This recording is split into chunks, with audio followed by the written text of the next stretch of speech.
something that has happened that has surprised you, that you almost thought, is this actually coming out of a human being? Did somebody just open their mouth and spew this rubbish? Hey. So, yeah, go on. Guys. Okay. And then I got asked the question, or can you do blow 45 minutes? Over 7 days or 45 minutes. Over 7 days. I'm working. Is it 45 minutes over 7 days? Like maybe 5 minutes every day. Is or it- 5 minutes every, It wasn't until after the conversation that I realized, does it stay up that long? I'm sorry. All right, sorry. Together we build this welcoming space. Okay, welcome to another episode of Where the Conversation Meets Us. And this is the first one with a guest, a very worthy guest. And today, the conversation meets us in her home. And this is Miss Oluti thinking out loud. We'll get to why she's thinking out loud in a minute. But first of all, if you've seen the very first intro episode, you remember I said that I used to have a podcast with a friend and we decided to preserve the friendship and then let the podcast itself just, go because we preferred to keep a friendship. This is the Twinkling Dandelion duo. We've come back for one time. For one time only. One time only. One time only. We're back here It's for the twinkling. No, it's not. No. Twinkling Dandelion for the day on the Where the Conversation Meets Us podcast. Yes. Thank you. If you've been listening to us, thank you. Thank you so This much. is a good reminder of how we connected on the audio podcast. So please go back. It's still on Spotify. It's still on Apple Podcasts. And have a listen. And then come back here and listen some more. And before we go on, Miss Oluti is also on YouTube. Where can they find you? Oh, you can find me on YouTube. You can find me on TikTok. You can find me on Instagram. But I think I use TikTok and YouTube more. Long form on YouTube, short random form on TikTok. And under what name can they find you? You can find me on MsTee _ thinking out loud. There you go, thinking out loud. So today, she's going to be thinking out very loudly Very on this loudly. podcast. So stay tuned, and we're going to have a few questions for her, specifically because this episode is titled Dating, Desire, and Discernment. And it's focused around, dating after like divorce, dating at an older age. How do you discern who is for you, who is not for you? How do you, sort of like know when... Because desire is not wrong. So it's not like you're allowed to have desire. You're allowed to desire things. But how do you manage that desire doesn't overtake senses, pretty much? So stay tuned, and there's a lot to listen to and enjoy. All right. So without, wasting too much time, let's go into... I'm going in hard. It's not a question and answer, but it's just to have some structure. I've got some questions ready, just things to kind of like help us keep going. And this is supposed to be like a warm, honest conversation. Nothing that is, too pretentious. Well, not pretentious at all. Not pretentious at all. Straight from the heart. Authentic. This is your story, your space, your heart, just you. This is where we begin. We're missing our drinks, aren't we? We are, but we don't want to press pause now, except is the drink around the corner here? Oh, no, you know what? Let's just carry on. Let's just carry We'll on. celebrate off camera. We'll celebrate off camera, exactly. I wanted to do a toast because I think we needed a toast for this. Yeah, she already fed me anyway, so I'm well fed. You're welcome. Okay, so we are talking about dating, desire, and discernment. Serious And one of topic. my first questions, it's not a question per se, it's like a talking point, pretty much, is where are you with love right now? Hey! Sorry. There might be a lot of dramatic exclamations and pauses because, Yes, one, because it's me, and two, because she asked some heavy-hitting questions. Oh, well, yeah. Oh, okay. Where am I with love? How will I put it? I would say I'm at a place where I am. What will I say? I'm not in a relationship. Well, not yet. Not yet. Not yet. Not yet. And I say not yet because I'm pretty much going back to old school. You have to ask me out. I'm not doing whatever this 2025, 2026 style of dating is. Yeah. No, I'm not doing that. So where I am with love is, I think, a little bit of acceptance of being okay with where I am in my singleness. But also hopeful that love will find me. Amazing. Amazing. See, love will find her. Yes. Definitely will find you because you wear your heart on your sleeves and you're very, Yeah. I've known her for a good couple of years. That's another story. I'll tell you guys how we met. For those that know, but for you new listeners, yeah, we have a very solid story around how we met. Okay, Yeah. so, and now we're going to go into your past a bit. Yeah. Just a tiny bit. We're not going to focus on your past. You don't have to rehash that part of the story, but it's nice for listeners and for anyone that might be in this space as well, that is going through that's going through what you went through now. Although it's not the same experience, but similar experiences. How has divorce changed how you date? So I think when I got married, it was completely different time. Yeah. So, it was your typical boy meets girl, boy talks to girl. Standard. Boy, ask a girl out, and then you start dating, and then you go somewhere. It pretty much was pretty bog standard for our time. Yeah. And I look young, but yeah. Our time. I don't know what she's talking about.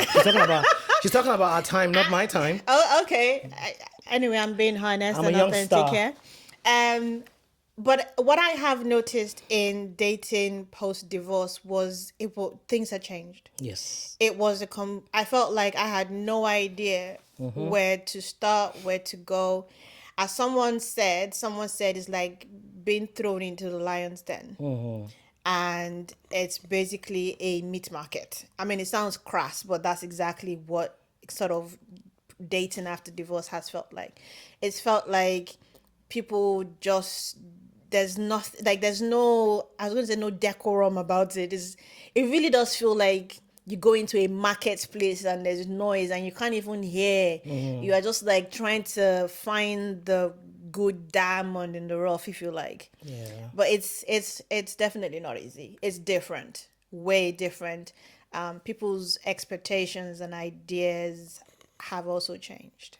That is very true because, I obviously, if you've listened to other episodes, I've mentioned before that I'm also divorced, and I know that the dating world is just crazy. And I know a lot of men these days want a mature lady, but they want certain characteristics that are not actually mature. Saying that, I know that too well. Sorry. how have been your experiences, like in the dating market? Like, is it nice? Is it? I've got a few stories. Ooh. Well, I try and keep it to the juiciest one. Okay. Let's not go right to the juicy one now. Let's keep them waiting so that people don't listen to the juicy one and then just go away. We're going to keep that. Let's keep one. Give us one now. I'll ask you a couple more conversation and then. Okay, right. So I mean, I can tell you about let's start with the very first dating experience post-divorce. That was a shocker. Okay, so it was someone introduced me because they had thought, you're single, you're divorced. Like, you would think it just makes sense, Yes. right? No, it does not. It doesn't. And even though initially it started well, because I was to be honest, quite still naive, because I still had this whole mentality of boy meets girl, and like basically expecting what I got in my 20s happening in my late 30s at the time. And so I just was like, I didn't know what to expect. And I kind of was like lamb to the slaughter, if you like. I mean, in hindsight, that's what it feels like now. But it really was. I went into this thinking he's divorced. He's also, he has children. I've got a kid. And I thought logically it would work. Makes sense. Yeah, no. And what I realized from that very first experience is healing matters. 100%. Healing matters. Both men and women. I had been to therapy. I had done about 18 months therapy at the time. So for me, I felt like I was ready to start dating. Then I got with somebody who basically said, yeah, I don't have a problem, but basically admitted to being a bully and were using all those kind of Basically, words. they hadn't done the work yet. They had not done the work, but they didn't think they had anything to work on. That's a big problem as well. well. That was a scary thing, and which then led to abuse in essence, where people started to, this person in particular was more verbal type abuse. And I was like, heck no, I'm coming from fry pan to fire. Yeah. Auntie, run. Yeah, absolutely. And that's what I did. I ran, and I realized that maybe I'm not quite ready for this dating world, and I had to figure things out. Well, I don't know. I think based on the story, I don't think it's you not being ready. I think it's just that person that you met made it sort of scary, because if you had met the right person, who treated you how you want to be treated, who had their head on their shoulders, sane mind and everything, you would have definitely, maybe progressed further than, you did with that person. Yeah. So I don't think it's you, because you did the work. I'm not saying that you're blameless or you're, whatever. But my point is that I don't think for that particular situation, I don't think you should take all responsibility. Yeah. Because, I always like to look inward and try Absolutely. to take whatever lesson I can learn from, whatever relationship I've been in. And I think that was it for me. It was just, I think I was still naive. I in terms of my mindset, because I was still expecting how it was. I didn't know, like, yeah, but your expectations are not wrong though. Like, you want someone, want to be treated nicely. You want someone to True. open the door, be nice. But it's not as simple. It's a lot more complex. Even though you still want those things, there's just a lot more complexities in like the dating in the 2020s. I agree. Compared to dating in the pre-2020s, if you like. True. Yeah. Well, I still think if you've done the work and you're expecting someone to be nice, be kind, because at least I know you to an extent. I know that your expectations are not crazy. Yeah. You're not like saying, "Oh, this person must have a private jet," or this It'll be nice though. It would be nice, but these are not the kind of expectations that you have. You're not saying they should be a saint and be holier than thou. You just want them to be bog standard, nice. Kind, kind, Yeah. God-fearing, be a Christian and all of that. So not too much to ask. Yeah. Thank you for sharing that. There's so many more G stories that I've heard. You guys you're in for a treat. All right, so I know that, people sort of like say, oh, when you get to a certain age and you're dating again or you're older and stuff like that. And people think that people don't have desires. Oh. Look, people have desires. People have things that they want. It could be like, emotional desire, sexual desire. People have desires because we're human beings. We are created to desire things, and that is why we desire things. How has what does desire mean to you now? Oh, so now I say my desires are valid. There was a time where I started to question if I should actually desire anything, and that's because, again, you learn a lot. I think I've met a few frogs on this way to meet the new prince.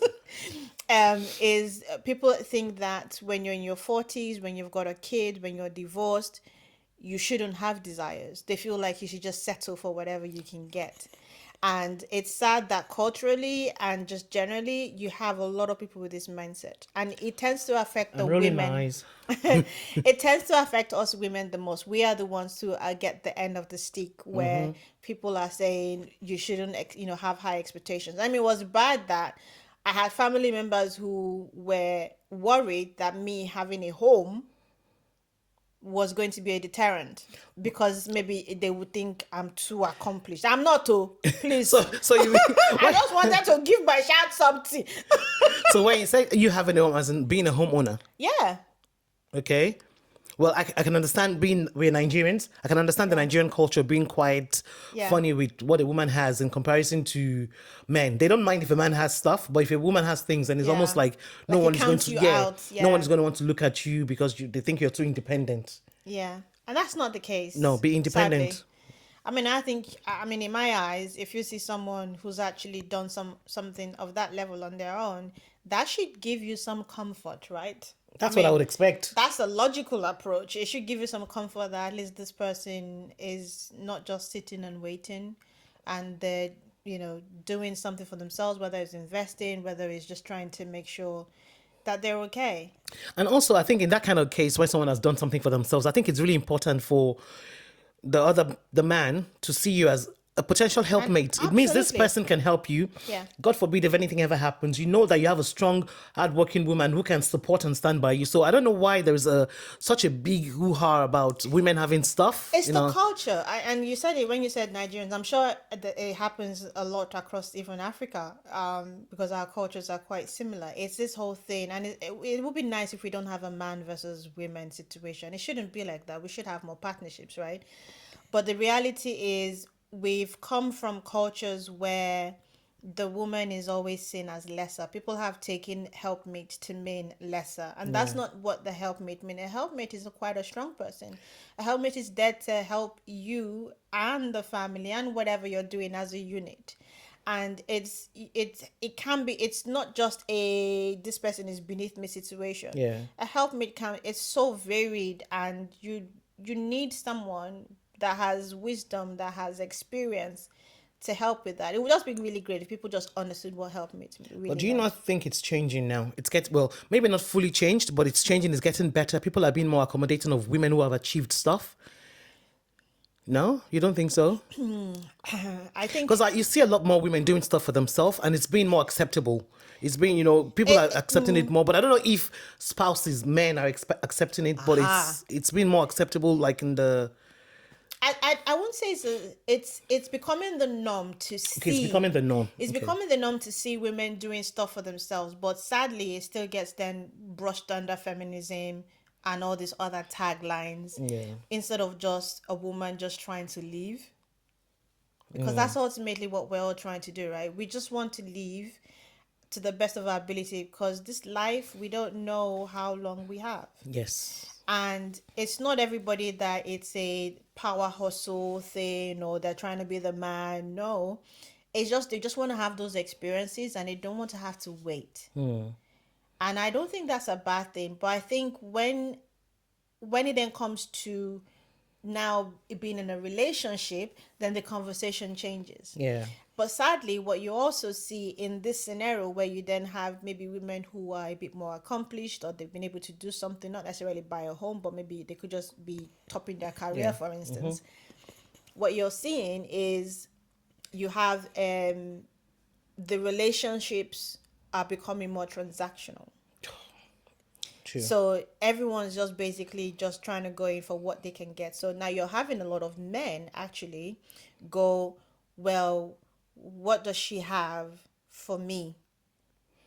So, and you hear that, I mean, in my experience anyway, from people that I've spoken to, it's a lot of the men who were married, either separated or divorced, or thinking about it, and they feel like marriage is of no benefit to them. So now they feel like if they're going to get with someone, they not, the infamous, what do you bring to the table?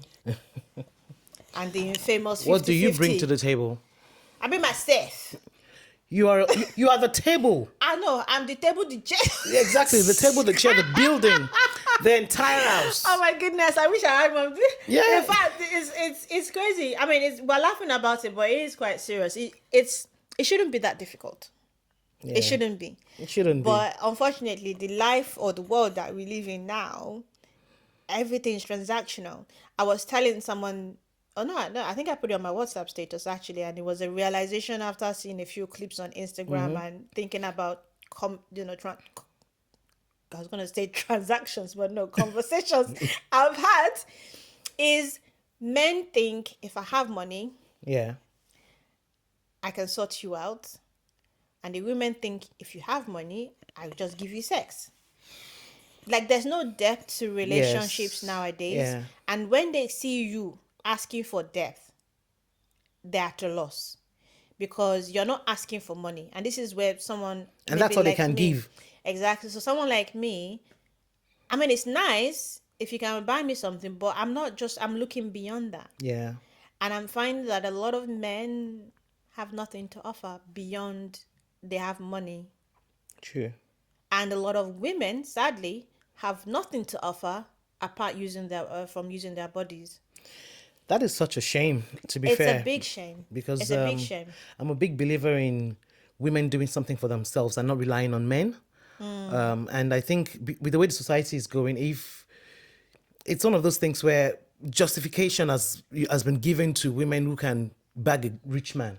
you know, and I don't know With body culture as well. Yeah, I don't know how we got to that place, but it is one of those things where we just have to keep hoping that it changes. But I really, it's such a sad situation to find a generation in. Yeah. Yeah. Yeah. That's a good segue because you talked about oh my god, now I've forgotten what I was going to say. Menopause, eh? We'll come to that another day. Tell me about it. Okay, so all right, how do you okay, yeah, you talked about in your experience you've met some people where you know that, oh, this person is not right for you and just move away. So how do you differentiate between discernment and knowing that, I'm excited about this person, but you feel like, nah, even though I'm excited, this is not the right person for me. How do you discern and be able to move on from that? Let me not lie. I learned this through mistakes. Okay. So I wouldn't say my discernment was sharp at first. I think initially I went with emotions and then I was like, okay, let's see how it goes.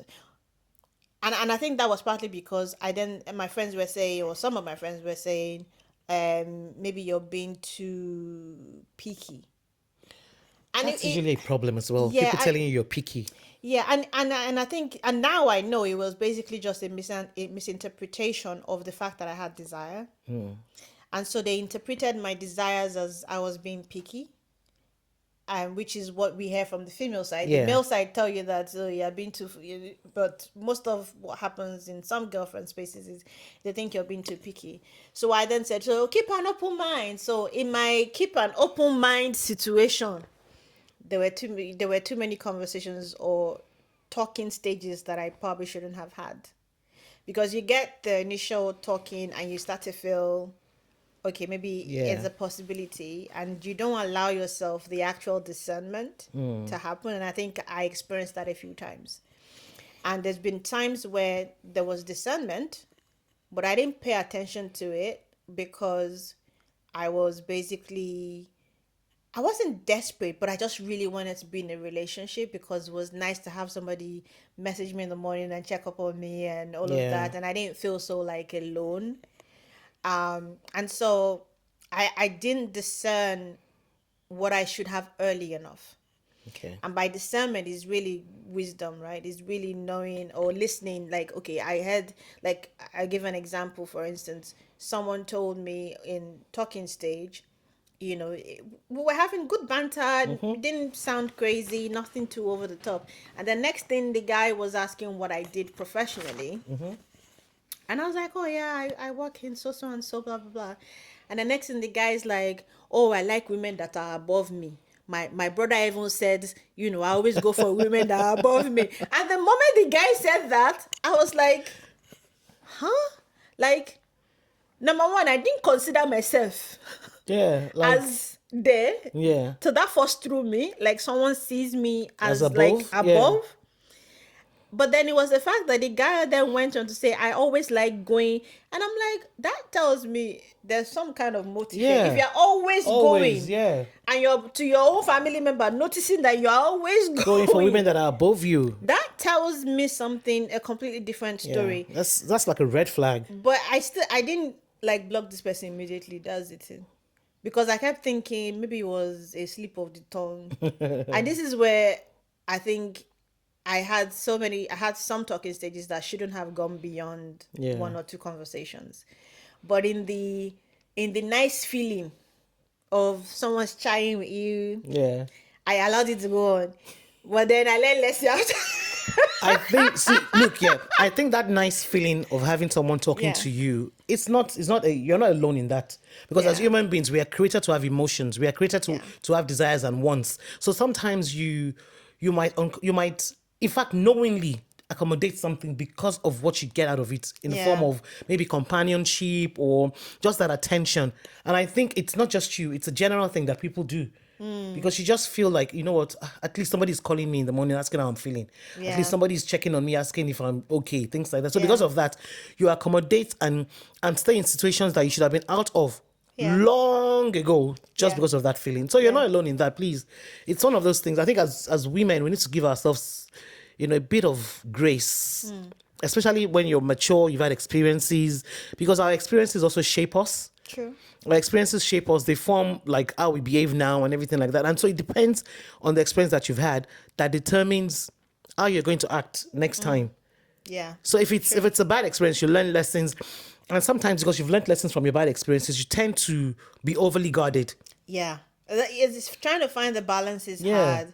And I think for me, when I was sort of ending 2025, it was one of the things I basically told God, you know what, on this relationship healer, I've decided that I'm just going to let go and let God. Let go and let God. I said, because I had, when I was married and I was trying for my kid, it took us a while to get there. And I remember the amount of negative test results, but that one we get. And I just had that reflection of, the same God that did that. And I remember getting to a point in that journey where I was like, you know what, even if this next test is negative, I'm okay. But it took me getting to that point of being okay. Yeah.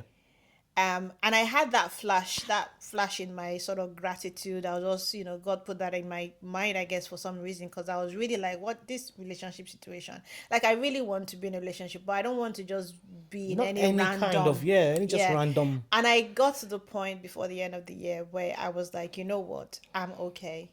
I'm okay with waiting. I'm okay with Let's not even high five on that. having. I'm okay with not having random conversations that I know are not going to lead to where I want to. And I know that, God loves me. He's not going to give me anyhow nonsense. So I thought it was time for me to just really let the whole relationship just chill and let me just watch God do his thing. Because there's a season you come to, that moment of letting go, and then doors start to open. And I truly believe that's my 2026. The Amen. doors are opening. Amen, sister. And that's the thing, really. Like, sometimes as human beings, we are looking for God's will in a different way because that's how we expect it to be done. Yeah. And sometimes what His will is absolutely not where we think it's going to come from. Absolutely. And that is why I'm sure God just watches and be like, in your mind when you're now, ready. in your mind now, you think that's what I want you to have. I be in your own mind. Yeah. Don't worry, stay there. Yeah. I'll meet you when you're ready. Yeah. So I'm sure God just looks at that and just smiles. But we, as humans, it's just a natural thing because we are created to sort of like, first of all, God did not create us to just be 100% obedient. He gave us free will, and in our free will, His will meet us.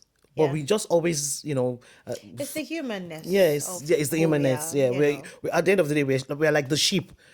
We stray and then you go down, leave the 99 and go and find us. Yes, I think absolutely. I think that's the thing. So it's great that you've got to that place because it's getting to a place of acceptance and a place of I think acceptance and contentment. Yeah.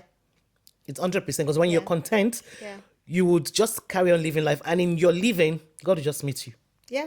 And it'll be with ease. With the ease that ease, you didn't think could happen. To just be with ease. Oh, amazing. I hope you've been enjoying this conversation. Stay there. We have a few more amazing things to talk about and some very funny things. We crack up a lot when we sit down together, when we talk. Yeah. All right. So have you ever met someone and felt unsettled about them, but still kept them around? Ooh. I know you said something in that line, but we didn't really go into it because we talked about, different things. I want you to focus on that one because I know a lot of women who feel uncomfortable about a relationship or about a person, but they still keep them around because of the benefits that they get. And when I say benefits, I don't necessarily mean money. I mean just like I just said now, attention and all of that. Yeah. So have you ever found yourself in that situation where you've kept someone that you know is wrong for you, but because you just felt the need to have someone around? Actually, yes. So, hey, I just thought about it and I was like, because initially I was going to say no. And I was like, actually, no, there was one. And it wasn't like it was, the person wasn't a horrible person. Yeah. So what makes this fit into that question is, so I can't believe I'm saying this. I think this was like a confession. Okay, so I'm Christian, right? And it's just easier to just be with somebody who understands. And this person, even though I'd known them for a long time, I'd known them from like back in the days in uni and so on, and we reconnected and we're, talking and all of that. But this person was Muslim. Oh, okay. And it wasn't your average, wasn't Muslim. your Was a liberal proper Muslim, it was a proper Muslim. And- five times prayer Muslim. 5 times a day prayer. Yeah, observe, fast, and all of that Yeah. kind. And everything in me Yes. was saying, there is no way This would work. this would work. No, like no matter how friendly and how nice and how whatever you guys get along, there is no way that this will work. But I kept at it. Yeah. Yeah. I kept at it. But you see, God is merciful because he ended really badly. Like, you know, when there's a prayer that it gets to a point when I'm confused like that, when I realize that I think I've beaten more than I can chew. I go, God. I think some people might recognize this prayer. You say, if this person is not for me, remove them by fire, by force. Like, let them forget me. Let them just disappear. Let them just this. Let them. I think we've all said that prayer. So that's become my new way of editing. When I feel like this thing is sounding sweet, but if you leave me, I wouldn't. Yes. I'm going to. Yeah. I'm going to stay there. Yeah. But I can't make decisions. So God, whatever the case may be, and this case was, I can't go into the details because it's quite sensitive. But it was so bad, and basically it was like a court. It was basically like this person just said never, and I was like, well, thank you, God. Exactly, because if you know, It was painful, though. You wouldn't have done it on your own, though. I wouldn't have done it. I mean, it was so bad that I was already. I started to go, well, my grandfather Was Muslim. Like my late grandfather was When you start Muslim. making excuses, I started to go, I have a Muslim name given to me. Like I started to make myself all acceptable. Because I was like, it can work. There's a possibility. Yeah, that was. there you go. Don't force yourself. Don't try. And that's what I was just gonna say. Like, don't force things that No. you can clearly see are not working. And I think it's one of those things that also happens in marriages as well. You can see that the marriage has reached it's reached an end. Nobody goes into a marriage to kind of like end, but there are certain things that happen, and you can just see that this marriage has reached its end. Yeah. But still, you stay there, and then when it finally happens, you find out that you've lost so many years where you could have started rebuilding. Yeah. But you can't now because you've wasted all of those years trying to fight for something. I think I've said this in the previous in another episode where I was talking about sometimes like building a house and you're mounting the bricks, but every time you put a brick on, somebody comes and pulls one from under. That house will never be completed because there is something, it's got a shaky foundation already. Yeah. So except both parties are willing and you leave that part in there, then that's the only way it would work. So if in the same breath is like sometimes in if you know that for you it's a no, Yeah. you want somebody that would go to church with you, that would be doing certain things with you that matter to you. Yeah. I think the best thing is not to even start, Not to because start, even if you think you're going to be able to fix it in future, or this person might end up, you're going to win them for Christ. It might not happen. It's a 50-50. So yeah, are you willing to live with that where Yeah. you're not so sure? And I'm speaking from experience. Are you willing to live with that where you're not sure of this person being, going to be in that situation, going to be in line with your expectations in that way? And I don't mean crazy, stupid expectations. No. I mean things that are like, important to you, things that Yeah. matter to you, like your morals and things like that. Yeah. Can you stay with a man that slaps you once every 2 months because you think, okay, it's not that many, he only slaps me 6 times a year? My answer is no, don't slap me at all. Yeah. That's the thing. So I'm not going to put up with any form of things that goes against goes against the grain. ideal I need. Yes. Yeah, because I was going to say, because I know some people might watch or hear that part and go, oh, but there are some people of interfaith marriages and blah, Yeah. blah, blah. And I'm not saying that it doesn't work. I'm just saying course. personally, Yeah. it just wasn't for me, because these are things I try to use to rationalize. Oh, but they're interfaith marriages. Oh, but they're this, and some people are getting along, but it doesn't work for everybody. And in my case, and like you rightly said, my desires, what I prayed for, it wasn't going to work. And that's why I said focus on the things that matter to you. And if those things that matter to you are things that, they matter so much that you can't see yourself 5, 10, 15 years living with or without those things, then I would say, maybe don't. Yeah. Don't go in that relationship. I agree. This has been great so far, right? It's amazing. Yeah. All right. So a couple more things before we go into like regular gist. We always like to gist, so we'll put some Yeah. gist into this episode. Okay. So how do you stay hopeful without becoming discouraged? Hey. What's that song go? Hey, I can't remember. Anyway, basically, my hope is in God. That's the only hope. Because no, okay, I know that sounded like a joke, but it's serious because that is the only way I can stay hopeful. Yeah. Because if I, it's very easy to kind of be down by, this person that I know that is divorced is now married. That person I know is now married. This person's in a relationship. People are having their successes around you. Yeah. And so it's very easy for you to go, when it's my turn. Yeah. Right? Like, it's very easy for you to sort of, then before you know what's happening, you're maybe acting out, not knowing that you're not acting out in a like horrible way, but you're basically just not being your usual self. Yeah. And for me, I was like, I learned that already when I was going through the whole waiting for a child situation and people sharing their news to the point where they didn't want to share their news. I mean, I was happy, but apparently my face used to say something different. And it wasn't that it was at them, it was just pain from within. Yeah. And so I didn't want that to be this situation with relationships. So I'm always like, okay, God, just keep me, like, I put it at the focus. I want to be in a marriage. I'm not anti-men. I'm still very much desiring, relationship and all of that. And I maybe sometimes, and this is what I wonder, if that's why I had all the conversations and talking stages that I should have let go of, because that was also some way me staying hopeful.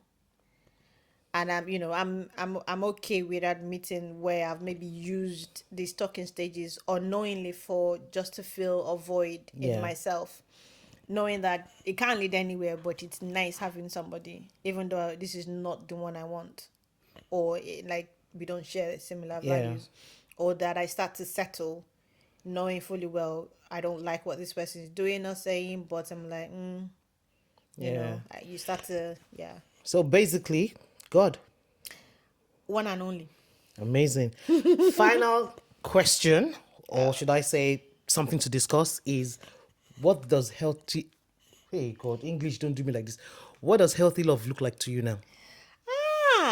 Where's my phone? I have a note. Do you?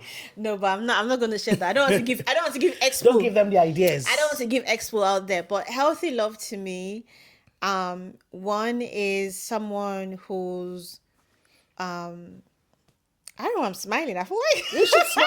By all means, smile. Who knows? Maybe Mr. Rice is going to be watching this. Healthy love to me is someone who considers me. Absolutely. And please, I'm only saying from my side. I know, yes, I would do the same for the person, but please understand, they're asking me because someone has queried me about this info, and I'm like, did you know that it's me they asked for? So someone who considers me, but also considers my son, because I do have a son who is autistic, so we're work as a package. We are work. Me and my own, I'm not work. Okay, small but mighty, 5-footer. Okay, yes. But someone who I can be completely myself with. Yeah. Like whole goofy, serious. Yes. Make mistakes, and just generally somebody I can be safe with.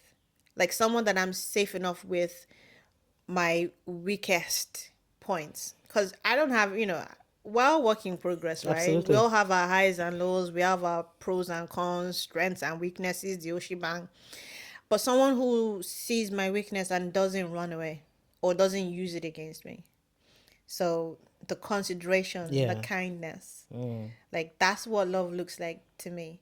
And if they have money, I don't mind, dude. I'm not saying, like, don't think that I might not talk about it too, but it helps, of course. Of course, finances always help. Because I want to travel. I was plenty. Just going to say. I want plenty lovey-dovey travels. So please, holidays, Excuse you, I've suffered enough. Holidays will be very good, and if the holidays can also absolutely be like business class or first class, even better. Oh, why not? No pressure, but I can afford economy on my own. So business class or first class, even those ones I'm sure I'll be able to afford, but not maybe go as many times. But yeah. But what's I saw something somewhere, and ever since then I started to realize these are things that are important to me. Someone said something, especially in this stage of life that we are, when you have parents who Yeah. are aging parents now, and someone said when you're choosing, you want to choose someone that when you lose, like maybe a parent, who do you want by your side? Because it goes beyond love. It goes beyond the butterfly. Who is going to be able to stand by you in your weakest moment? Yeah. Who is going to be able to, take the reins Yeah. when you don't even know if you are coming or going? Or That like is true. in my case, where I've had a few, health, I don't say issues because I don't want to see it as issues, but, situations. Yeah. Someone who doesn't run, someone who's able to go, that's okay. And even with my son, someone Yeah. who's like, that's fine, I'm willing to learn, Yeah. and yeah, it's love is the beginning. It doesn't, I wouldn't say love, I mean, I think love basically is the Yeah. foundation, right? And as they say, love is an action word.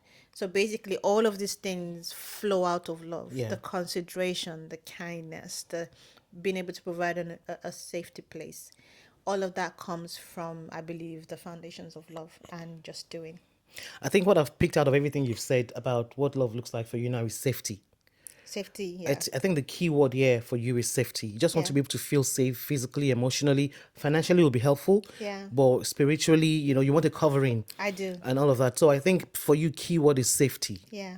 And I hope you find it. I pray you find it. I pray I find it. I pray you because, find yeah. safety in love, Yeah. safety in life, safety in Yeah. everything. I pray you find a man that, dots on you because you deserve it. At least I've known you for a good number of years now.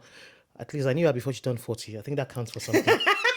It does. And now she's moving near mid-40s, so it counts for something. Yeah. So yeah, and I know how much you love and how openly you love loudly. You love loudly. You're not shy. So someone that can It's give okay. you I the bear same its thing. need. Someone that can give you the same thing, that can love you back loudly, Yeah. And when I say loudly, I don't necessarily mean social media loud or Yeah, things no. like that. I just mean I someone think, that is not afraid to show how much they love you. Yeah. And I think it's really important, and I really pray that you find it, because I know you'll make an absolutely amazing partner, wife, when you find that person. And if you're looking, don't joke, this woman, she's the actual table, and our own table is not even the four-leg table. I'm shy. It's I'm like shy. 8 legs, I'm long shy. table I'm that I'm you can shy. you can even collapse like this into, And expand when and needed. expand when needed. So I'm telling you love it. people, fine. All right, thank you so much. We've had the core part of the conversation. Now I want to have you share like something that maybe in the time that you've been dating, Yeah. what has been the most surprising request, or not just request, something that has happened that has surprised you, that you almost thought, is this actually coming out of a human being? Did somebody just open their mouth and spew this rubbish? Hey. So yeah, go on. So one of the things dating as a divorced single parent in your 40s, you hear the most ridiculous things ever. Oof, I can imagine. I will try and start small. So you heard the usual, the fact that, don't you know that you are catching on in age? Oh, God. Like they literally tell you, they don't hide it. Like they're basically telling you you should be okay with whatever attitude that they give you. There's that. Okay. And then the one that also surprised me is the age. You would think that because of their age Yeah. and experience, the people I say lie. I've learned maturity is not by age. I was just gonna say, is it maybe sometimes the older the dumber? I've been introduced to a variety of people in age range, even up to 60. If 60 is almost 15, 20 years older Yeah. than me. It's not different than a 40-something-year-old. I was shocked. I was like, I Go on, thought tell maybe... us. I'm eager to know what I happened. thought even maybe if it was the older, they'll be more gentle. No, it's a lie. Like, they'll just be telling you, I just so you know, I'm not doing any of that, wait, too. But you see, those now is even still nice. At least, basically, they're trying to say they've done the Christian waiting abstinence. They don't want to do They don't want to, again. yeah. which surprised me because I'm like, why are you rushing for Yeah, at your age? yeah. You've been Why are there, you done that, rushing? got a t-shirt. Exactly. So why are you rushing? But that's still kind. I thought that was worse until the most recent occurrence.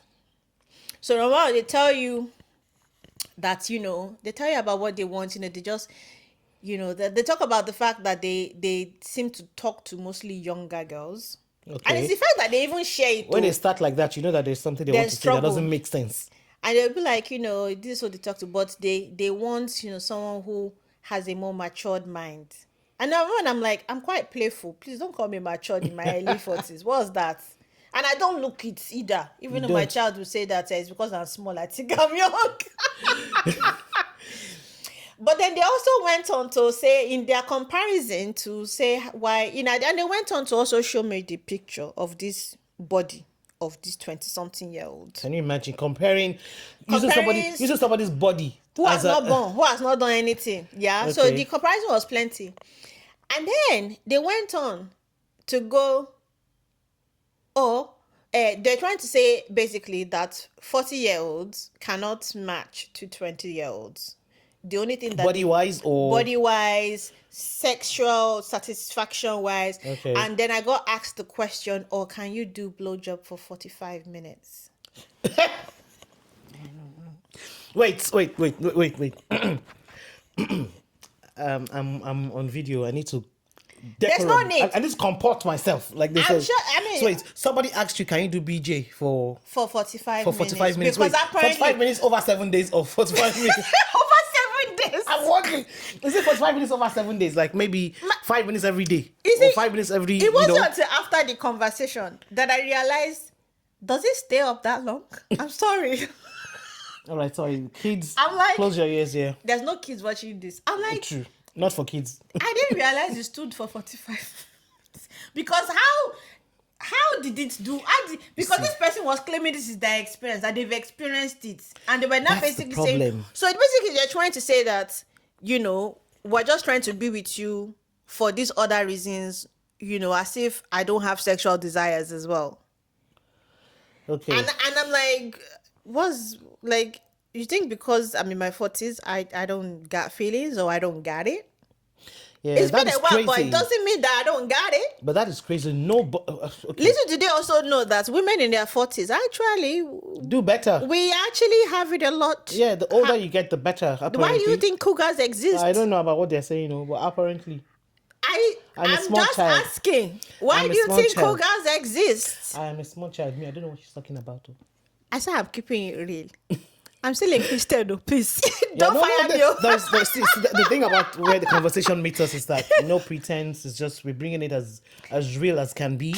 Because at the end of the day, these are the realities of life. These are the things that happen. There's no point. If it didn't happen to me, decorating I'm not it. trying to cook up a story here. This is live and direct my experience. I was too shocked to respond to this person when I heard it because also we were outside. Based on the conversation we've had, I take it they're no longer in your life. So No, well, it's interesting. I kind of did block them, and then a few months afterwards, someone that knew both of us was like, I'm going to tell this person I saw you, and I was like, oh crap, they don't even know. I didn't think they knew that I blocked them, so I unblocked.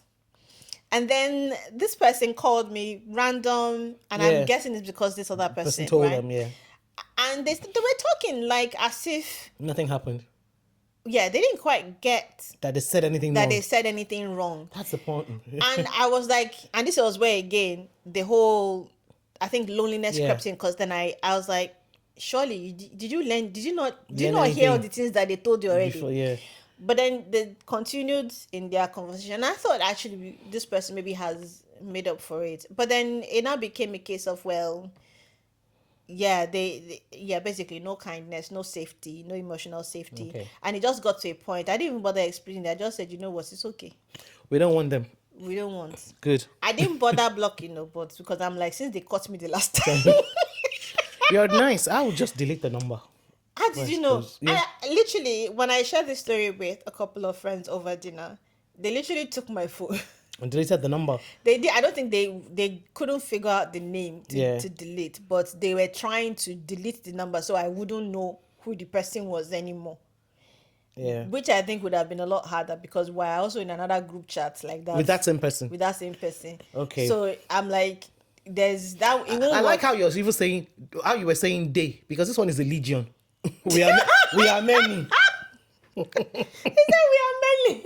Because it's the When king they- of them. What kind Because of you know question what they is say that? when they go, when they do casting out, they Yeah. come back with legion. Innit? Yeah. No, yeah. How No, many no, of no. them like? Yeah, it can't actually. It's probably their king. Thinking about it now, it did feel like they came back That's with legion. it's about disgusting that you would even ask that of anyone. Don't worry, there were some worse things, but let me camera. not say it off camera. I'll say it off camera She'll because tell me off camera.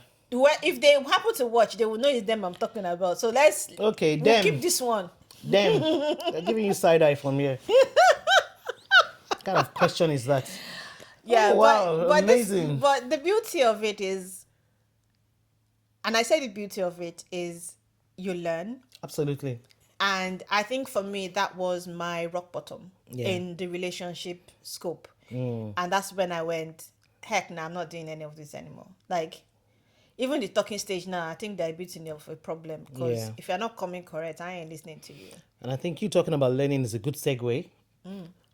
What advice can you give someone that is, being divorced and trying to start over, going to a relationship? If you had like 3 points to tell them, what would you say to them that can help them start over more sensibly, smoothly, putting themselves first and being discerning when they're dating? Okay. Number one, don't rush into dating. Don't rush. Did you hear that?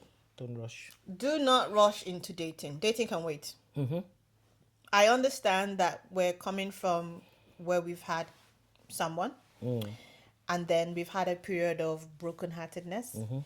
And, in that season, you just sort of want some calm and whatever. I would say use that period to start your healing journey. Absolutely. So, therapy, therapy, and more therapy. There you go. I know there's this thing in our culture where everyone likes to keep things under wraps. No one wants to talk. And yes, we go prayer, but we also need some action. Absolutely. I agree. Action is also required. Like in my case, I found someone who I felt was going to understand my culture as well as understand my faith. And I think that she did a great job combining her Both, professional work with my like she understood where I was coming from culture, and she also understood where I was coming from faith. So she was able to marry that together, and I think that helped me personally deal with pain. So definitely no rushing into any. Go on your healing journey. It would help prepare you and be able to discern properly. And be able to not have so many time wasters like I did, because I felt like I was learning as I was going. I didn't take time through those stages because I'd done the whole therapy and I thought I'm ready now, but there's some things that therapy will teach you is there's some things that is when you get into it that you realize if you're completely healed or not completely healed. But you need to get to at least a point where you can recognize. So therapy. And I would say wholeheartedly believe in God. Always. I think that's a key point. I know we're in this time where people are not necessarily spiritual, or there's more people leaving their faith, whether it's whatever faith it is, and people are just going maybe more agnostic. I think that's the word, right? But I would say have faith. You need to have a belief in something to help you. Otherwise, you'll find that you're probably just going to be counting bodies. Is that the slang that they say? Count. Body count. You don't want to be doing all of that. You don't need that. It actually diminishes you as a person. And your value, and it takes you back rather than stuff to take you forward. So I would say if you're going to do any of those things, at least personally, that's what I'm doing. Or have done in some of those stages. So please, and I'm still learning. Okay. Prayer, which is God, therapy, and the healing journey.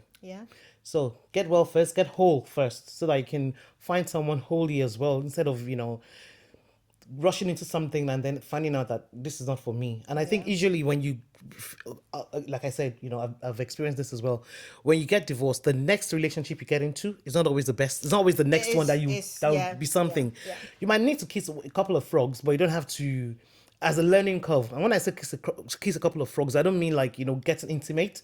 I mean just having experiences that would show you that it's not, this person is not for me. And then you go from there. So like she said, God, healing, Waiting. and waiting. And waiting on God is actually very important. And on that note, we've come to a natural, nice end of the podcast episode today. If you're still here, thank you for watching.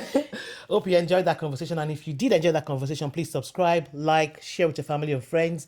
And you can find Miss Oluti on Thinking Out Loud on YouTube. I would link her in the description so that you can go and find her as well. She talks about makeup. Can you see her face? It's not like me. All I wear is powder and lipstick. This is like you're saying, it's powder and lipstick. I don't sabi do makeup, but she's good. You can learn a lot from her channel as well, and you can find her on all platforms. Thinking Out Loud. Please subscribe to her as well, and subscribe to Where the Conversation Meets Us. On that note, we'll see you on the next episode. Have a fantastic day, time, night, whenever you're watching, and join us again. If you haven't watched other episodes, please catch up. You'll find them there below. Bye. Such a millennial thing. Together we build this welcoming space.